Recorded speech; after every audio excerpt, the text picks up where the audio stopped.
Well, this is one of our favourite vantage points here at SW19. You can see centre court looking absolutely resplendent in the background. Now, there will be so much analysis to come over the next 13 days. So we thought on the first morning of action, on the very first day, we'd hear from the main man, Craig O'Shannessy. His thoughts are always worth hearing, especially when it's regarding Novak Djokovic.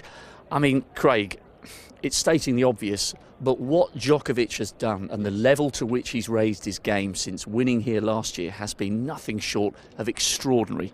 Yeah, his level is something that the sport is hardly ever seen. If we go back to 2014, he was a regular number one in the world. He won 55% of all points for the year. In 2015, he goes off the charts. He only wins 1% more points, so he goes to 56.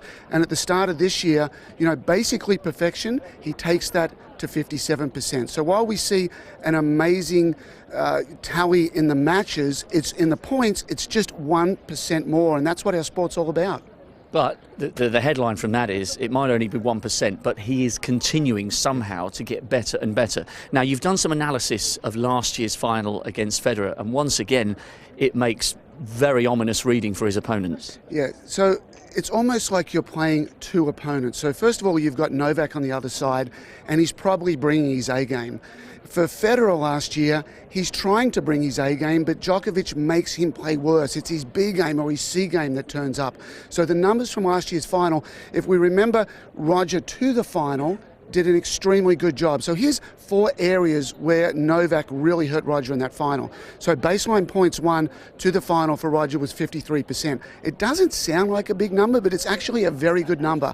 He goes and plays Novak in the final. That gets knocked down to 40% and really hurts Roger there. Second serve points won. Roger's got one of the best second serves in the game. He won 65%, very high going into the final. Against Novak, 49%. It's on the losing side. 0 through 4 shot rallies. About 70% of all points in tennis are in 0 through 4. 5 through 8 is about 20%, and the 9+ extended rallies are about 10. To the final, 59% was what Roger was winning. Very healthy. In the final, 48%. So, and the last area is unreturned serves. Novak gets his racket on so many balls. To the final, Roger has 41% of his serves unreturned. So he serves 10 times, 4 of them don't come back. In the final, only 32%. So those numbers really represent a C game for Roger Federer. Novak's playing his A game. Novak makes Roger play his C game, and there's the final result. Unbelievable, and Federer was in such remarkable form heading into that final last year. What about Novak's returns? Is it possible that he's getting even better there as well? It is. From the analysis that I've done the last couple of years, one of the things that you should be doing on a practice court is make your strengths stronger. I've got a good general rule of 80% of the time you develop your strengths, 20% of the time fix the weaknesses. So, Novak already a couple of years ago had the best return in the world, and it is getting better. At the moment, he's number one in the world, winning points against the opponent's first serve at 36%. To give that some perspective, if you win 25%, 1 out of 4, that's a good day at the office. So that's off the charts. Second serve return points won, 57%.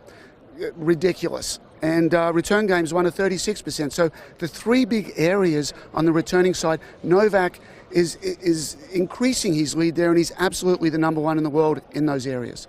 Right, so he's continuing to get better. Yes. He's forcing amazing players like Federer into a B and C game, and even his returns are reaping more dividends. So what chance does the son of a London cabbie have in this first round? It's a great story for James Ward. He's going to be performing on one of the biggest stages of all. It's a great opportunity for him. He's under no pressure. But how on earth does he even begin to think that he can beat Novak in the first round here? It's a tough matchup for James. James has a big serve, a big service game in general, but Novak's the best returner in the world. So, that just takes away the natural strengths of James immediately. He has had a very good lead into the championships. He's played 4 grass court events, played Manchester, Stuttgart, Agon here, and then Nottingham. As opposed to none for Djokovic. Exactly right. He won a couple of rounds in Manchester. He won a round in Stuttgart. So he feels comfortable on the grass. Last year here he won the 3rd round.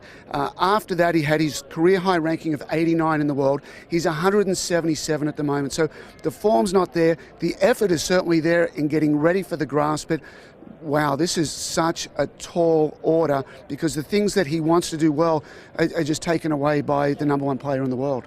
Great, thanks for your insight as always, Craig. We're looking forward to catching up with Craig further down the line in this fascinating championship.